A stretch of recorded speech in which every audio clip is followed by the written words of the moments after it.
1263년에 체코의 프라하에 한 신부님이 계셨습니다. 베드로라고 하는 신부님이셨는데 이 신부님은 성지순례를 계획하게 됩니다. 지금이야 성지순례를 마음껏 다닐 수 있지만, 물론 요즘에는 코로나 때문에 좀 힘들긴 하지만 그래도 이런 사태가 종식이 되면 비행기 타고 이스라엘이나 로마나 이렇게 갈 수가 있죠. 한 열흘 정도 잡아서 또는 한 5일 정도 갔다 올 수도 있습니다. 그러나 당시에는 그러지 못했어요. 성지순례를 한다는 것은 목숨을 내어 놓아야 하는 것이었습니다. 왜냐하면 한번 순례를 떠나면 몇 년이 걸리기 때문에 그래요. 그리고 가다가 병들어 죽거나 또는 강도를 만나거나 이런 일이 참으로 많았습니다.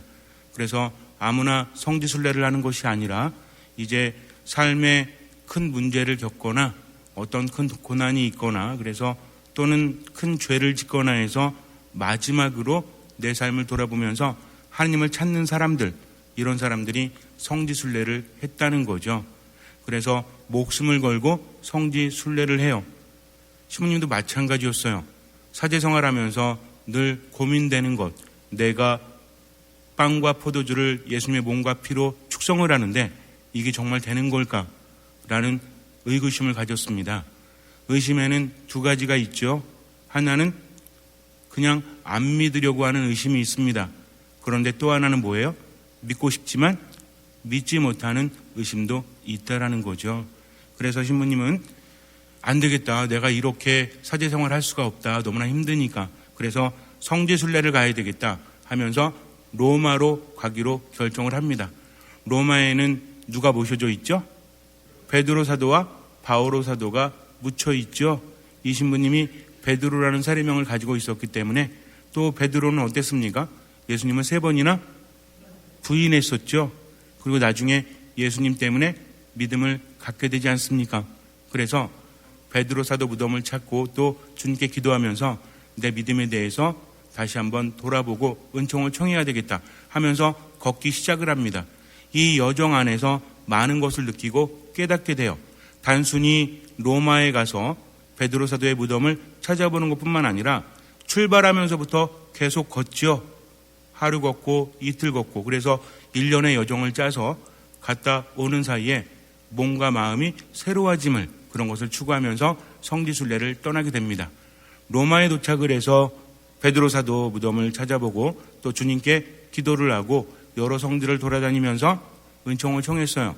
그리고 돌아오는 길에 볼사나에 들려서 미사를 봉헌하는데 산타 크리스티나 성당이죠. 거기에서 미사를 봉헌하는데 또 의구심이 들기 시작을 합니다. 정말 성체와 성혈이 이루어지는 걸까? 그런데 미사를 하고 있는데 갑자기 성체에서 피가 흐릅니다. 그리고 성체포를 가득 적셔요. 신부님은 깜짝 놀랍니다. 너무나 당황스러웠어요. 어찌 보면 우리는 기뻐할지도 모르죠. 내가 의심하는데 주님께서 이렇게 뭔가를 보여주시면 어떠실 것 같아요? 내가 성당에 나가도 별로 믿음도 없는 것 같고 자꾸만 주님을 의심하는 것 같아. 그래서 뭔가 하나 보여주세요 그랬더니 어느 날 운전을 하고 가는데 룸미러에 달린 십자가에서 예수님께서 왜 이렇게 믿음이 약하니? 내가 너와 함께 하는데 라고 말씀하시면 여러분들은 좋으실 것 같아요? 아니면 안 좋으실 것 같아요? 가끔 예수님께서 좀 대답 좀 해주셨으면 좋겠죠? 주머니에 있는 묵주를 꺼내서 예수님 저 오늘 어떻게 할까요? 오늘 회사 가서 한바탕 할까요? 그랬더니 예수님께서 오늘은 날이 아니야. 내일 하거라. 또는 부부싸움 할 때도 묵주 딱 손에 쥐고 주님 오늘 어떻게 할까요? 오늘은 승산이 없어. 이렇게 알려주시면 너무나 좋겠죠? 또는 성경을 묵상하다가 삶을 살아가다가 주님께서 저를 사랑하시는데 왜 이렇게 힘들어야 됩니까? 그랬더니 예수님께서 너의 고통은 의미가 있단다. 지금 네가 힘들어도 그것을 통해서 너는 성장하게 되기 마련이다 라고 말씀하신다면 우리는 힘을 얻을 겁니다. 근데 아무리 불러봐도 대답하지 않으시니까 이럴 때는 좀 보여주셨으면 좋겠는데, 우리가 바라는 것과 실제 일이 일어날 때는 다르다는 거죠. 만약에 그런 기적이 일어나면 어떻게 될 것 같아요? 빨리 위로 가거나 아니면 제대로 된 삶을 살아갈 수 없습니다. 그래도 그런 기적이 일어나기를 원하십니까? 대답하지 않으셔도 돼요. 왜냐하면 성체 기적이라든지 성모님의 발현이라든지 예수 성심의 발현을 체험했던 분들은 일상적인 삶을 제대로 살아가지 못했다고 말하면 안 되죠. 전혀 다른 삶을 살아가게 됩니다. 그래도 원하신다면 청하세요. 주님께서 들어주실지도 모르죠. 기적에는 여러 가지 여파가 있어요. 정말 중요하지 않으면 기적은 일어나지 않습니다. 하느님께서 우리를 존중하시기 때문에 그래요. 어쨌든 이 신부님도 그런 기적을 체험하고 나니까 어쩌면 사제로 살아가면서 평생 힘들게 했던 그런 의구심이 풀리는 순간이죠. 그런데 기쁘기보다는 당황하게 됩니다. 이런 일이 벌어졌기 때문에 손이 벌벌 떨렸어요. 어떻게 해야 되지? 그러다가 미사를 중단하고 그 주변에 있었던 오르비에토에 가게 됩니다. 여기에는 교황님께서 임시로 머무시던 그런 장소가 있었고 마침 우르바노 4세 교황님께서 거기에 와 계셨어요. 신부님은 교황님을 뵙기를 청합니다. 교황님, 제가 미사를 봉헌하다가 이런 일이 일어났습니다. 그런데 이 우르바노 4세 교황님은 성체 신신과 굉장히 관련이 깊은 분이었어요. 교황님이 되시기 전에부터 성체에 대한 여러 가지 기적들을 보고받았고 또 거기에 대해서 검사도 하고 그런 분이었습니다. 교황님께서 주교님에게 명해요. 이것에 대해서 정확하게 알아보십시오. 주교님께서 조사단을 파견합니다. 그래서 알아봤더니 이것은 기적임이 명백했어요.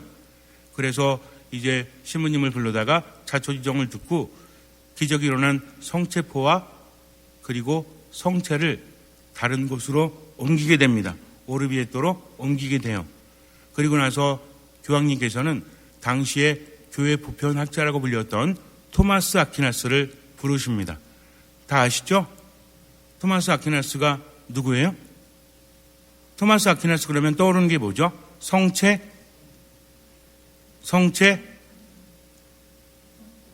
부끄러워하시지 말고 우리가 성시간이나 이렇게 하면 성체 찬미가를 하죠.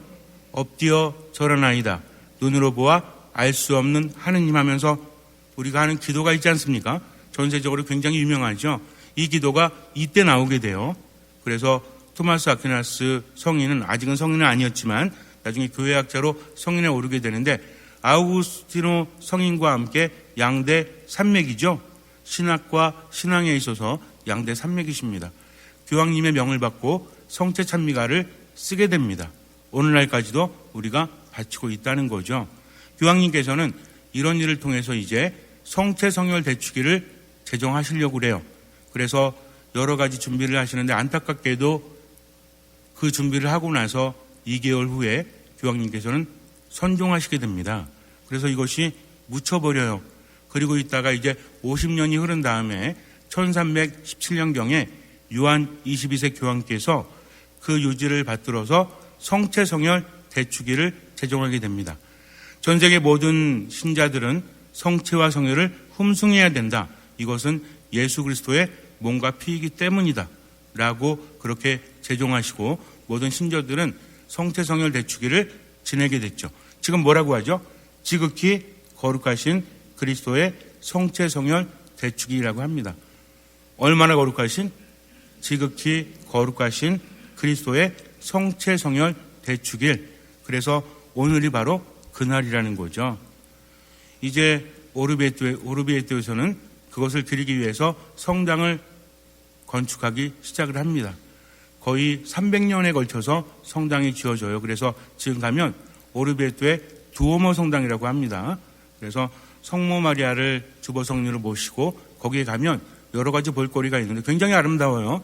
겉에서 볼 때도 성당이 굉장히 웅장하고 거기에 이렇게 모자이크처럼 여러 가지 그림이 나타나져 있고 또 성체 경당에 가면 지금도 그때 일어났던 기적 성체포가 아직도 모셔져 있습니다.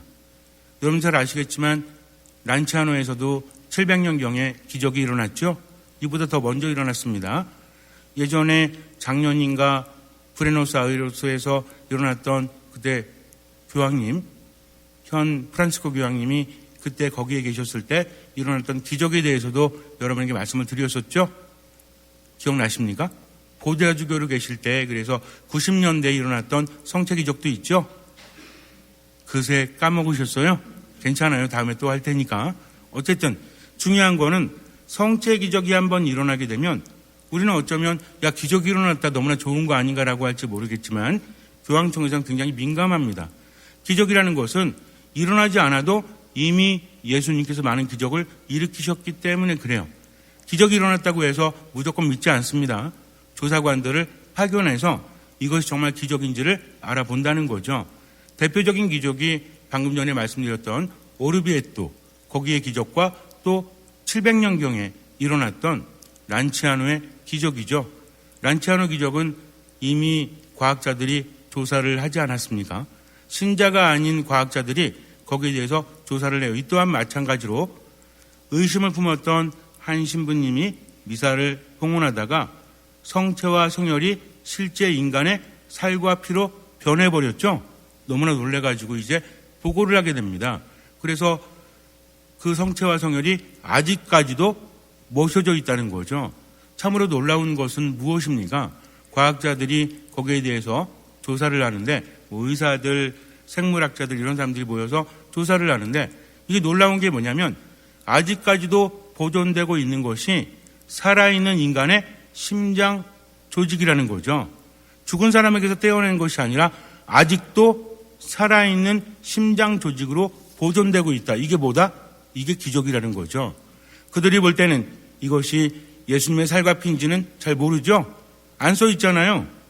그런데 정말로 이해가 되지 않는 것은 어떻게 그렇게 오랜 시간이 흘렀는데 1000년이 훨씬 더 흘렀음에도 불구하고 아직도 살아있는 인간의 심장 조직으로 남아있다는 것 자체가 과학적으로 설명이 안 된다. 불가사의한 일이다. 라고 발표를 합니다. 우리가 표현하면 뭐예요? 이게 기적이라는 거죠. 그렇다면 이런 기적은 왜 일어날까요? 세계 도처에서 수많은 기적들이 일어나고 있습니다. 그러나 가톨릭 교회는 웬만하면 인정하지 않아요. 그것을 인정하지 않아도 이미 많은 기적들이 일어났기 때문에 그래요. 성체 성혈에 대해서는 우리가 이해하기가 쉽지 않죠. 초대교회에서도 굉장히 많은 논쟁이 있었습니다. 이거는 정말 예수님의 살과 피가 아니라 이것은 상징이다 라고 말하는 사람들이 이미 있었어요. 지금 말하는 것뿐만 아니라 옛날에도 있었다는 거죠. 그러다가 공의회가 열리고 이것은 살아있는 예수님의 살과 피다라는 것이 발표가 되고 모든 신자들은 믿어야 됐습니다. 그리고 나서 성체 기적들이 일어나기 시작을 했다는 거죠. 성체 기적이라는 것은 단순히 사람들을 놀라게 하는 것이 아니라 아직도 명백히 우리가 볼 수 있는 그런 기적들이 남아있는 것은 무엇 때문입니까? 성체 성사가 올바르기 때문에 그래요. 하느님께서는 인간의 삶에 개입을 잘 하지 않으십니다. 전체적으로 이끄셔도. 그러나 아주 중요한 것에 대해서는 우리에게 알려주신다는 거죠. 예수님께서 말씀하셨을 때 유다인들도 제대로 받아들이지 못하죠. 나는 하늘에서 내려온 살아있는 빵이다. 누구든지 이 빵을 먹으면 영원히 살 것이다. 내가 줄 빵은 세상에 생명을 주는 나의 살이다라고 말씀하십니다. 그랬더니 참으로 놀랍게도 당시 사람들도 뭐라고 해요? 아니 저 사람이 어떻게 자기 살을 우리에게 먹으라고 줄 수 있단 말인가 하면서 그들 사이에 말다툼이 벌어지죠. 역사 안에서 이것이 계속 반복되고 있다는 겁니다. 그랬더니 예수님께서 야 내가 비유로 말한 거야. 그걸 못 알아듣니? 그러십니까? 그렇지 않아요. 내가 진실로 너희에게 말한다. 너희가 사람의 아들의 살을 먹지 않고 그의 피를 마시지 않으면 너희는 생명을 얻지 못한다라고 하십니다. 직접적으로 말씀을 하셨다는 거죠. 내 살을 먹고 내 피를 마시는 사람은 영원한 생명을 얻고 나도 마지막 날에 그를 다시 살릴 것이다. 내 살을 먹고 내 피를 마시는 사람, 그 사람은 내 안에 머무르고 나도 그 사람 안에 머무른다 하시면서 뭐라고 하십니까? 내가 아버지로 말미암아 사는 것과 같이 그도 나로 말미암아 살 것이다 라고 말씀을 하십니다. 성체성사에 참여하는 사람은 예수님 안에 머물고 예수님의 힘으로 세상을 살아간다는 거죠. 혼자 살아가는 것이 아니라 누가 함께 하십니까? 하느님이신 예수님께서 함께 하신다는 거죠. 그러나 그 살을 먹지 않고 피를 마시지 않으면 그렇게 할 수 없다는 것입니다. 성체성사는 바로 이런 거예요. 내가 밀떡을 받아보시면서 어떤 분은 성당마다 밀떡 맛이 달라. 어떤 게 정말 예수님의 몸의 맛일까? 이게 아니라 성체가 축성되는 순간에 이것이 바로 예수님의 살과 피가 된다는 겁니다. 따라하세요. 실체 변화. 실체 변화라는 거죠. 형상은 빵의 형상이지만 사제가 축성하면서 무엇이 됩니까? 예수 그리스도의 몸이 된다는 거죠. 예수님 뭐라고 하셨습니까? 너희는 모두 이것을 받아 먹어라. 이것은 내가 너희에게 주는 내 몸이다. 내 살이다. 너희는 모두 이것을 받아 마셔라. 내 피다라고 하십니다. 예수님께 축성하심으로 인해서 그것이 예수님의 몸과 피가 되었다는 거죠. 예수님께서 십자가 위에서 돌아가심으로 인해서 모든 사람을 구원하십니다. 그러면서 당신께서 세우신 성체성사에 참여하는 사람들, 그 사람들은 바로 예수님의 구원의 은총을 입게 되었다는 거죠. 제가 여러분에게 가끔 그런 말씀드리죠. 우리가 미사할 때는 어디에 있는 거다? 최후의 만찬 때 있는 거다. 그리고 어디에 있는 거다? 십자가 아래에 있는 거다. 언제? 예수님께서 돌아가실 때. 그래서 예수님의 구원 행위, 예수님께서 돌아가심은 미사 안에서 계속 재현되고 있다는 거죠. 이것을 알아야 됩니다. 그러니까 거룩한 미사라는 것은 내가 세상을 열심히 살고 내가 착한 일을 하고 이것이 아니라 바로 예수 그리스도 안에 머무는 순간. 신앙이라는 것은 그렇다고 했죠. 내가 뭔가를 열심히 하는 것도 중요하지만 신앙이라는 것은 하느님과의 관계입니다. 그래서 내가 뭔가를 하는 것이 중요한 게 아니라 얼마나 그분을 믿는가, 그분께 얼마나 맡기는가, 그리고 살아가는가. 이게 중요하다는 겁니다. 그래서 그분께서 우리를 구원하셨고 은총을 주셨다. 이 은총을 나는 무엇을 통해서? 거룩한 미사를 통해서, 성체성사를 통해서 나는 힘을 얻는다는 거죠. 우리는 믿습니다. 왜 믿습니까? 이해하기 때문에 믿는 것이 아니라 이것이 신앙이기 때문에 그래요. 내가 이해하지 못해도 그것이 올바르고 받아들여야 되는 것. 이것을 뭐라고 부릅니까? 신앙의 신비라고 부르는 거예요. 너도 알고 나도 알면 신비예요? 신비는 가려져 있는 거죠. 내가 이해하지 못해도 그렇게 일어나는 겁니다. 성체성사는 누가 참여할 수 있죠? 아무나? 지나가다가 오늘은 내가 성체를 모시고 싶은데 하면서 성당에 오면 성체 모셔줍니까? 뭘 받은 사람들? 세례를 받은 사람들. 세례가 무엇입니까? 어떤 분은 그래요. 나 세례를 받긴 받았는데요. 근데 뭐 별로 믿음이 없어가지고 성당에 안 다닐래요. 세례 주면 안 되는 거였죠. 세례는 뭔지 아십니까? 물로 세례를 받는다는 것은 나는 죽었다는 겁니다. 이전에 나는 죽었고 이제 새롭게 태어난다는 거죠. 세례라는 것은 예수님께서 거룩하게 하신 물로 모든 것을 정화한다. 그리고 물은 죽음을 의미한다는 거죠. 새롭게 태어나는 겁니다. 예전에 나 혼자 살았지만 이제는 하느님과 함께 살아간다는 거죠. 신앙에서 가장 중요한 게 그거라고 했죠. 신앙은 무엇이라 했어요? 하느님과 함께 살아가는 것. 하느님께서는 우리와 함께 살기 위해서 세상에 오셨잖아요. 원래는 하느님과 함께 살았지만 죄를 지음으로 인해서 하느님으로부터 멀어졌죠. 그러면서 어떻게 됐어요? 세상에 뭐가 왔다고 했죠? 죽음이 왔다고 했습니다. 하느님 안에 머물지 못하면 죽음의 지배를 받는다. 근데 이것은 그냥 감상적인 게 아닙니다. 실제적이라는 거죠. 죽음은 혼자 오지 않죠. 뭐와 함께 옵니까? 고통과 함께 온다는 거죠. 그러니까 하느님 안에 머물지 못하면 인간은 고통을 당하다가 불안해하고 두려워하다가 결국 어떻게 돼요? 결국은 죽어야만 되는 존재라는 겁니다.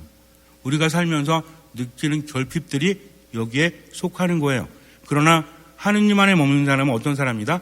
하느님과 함께 행복을 누리고 기쁨을 누리고 평화를 누리고 뭘 얻는 사람들이다? 생명을 얻는 사람들이다. 내 힘으로 살아가는 게 아니라 어떤 힘으로 살아가요? 밥심으로? 하느님의 힘으로 살아가는 사람들이 어떤 사람들이다? 믿음이 있고 성체성사에 참여하는 사람들이라는 거죠. 이것을 위해서 하느님께서는 성체 기적을 우리에게 주신 겁니다. 또 가톨릭교회는 어떤 기적이 있죠? 성모 발현의 기적이 있죠? 성모 발현의 기적도 공통점이 있죠? 어떤 공통점이 있습니까? 일단은 겸손한 사람들에게 성모님께서 나타나셨다는 거죠. 많이 배운 사람들이 아니라 정말 순수한 사람들, 하느님께 믿음을 두는 사람들에게 나타나셨고, 두 번째는 무엇이죠?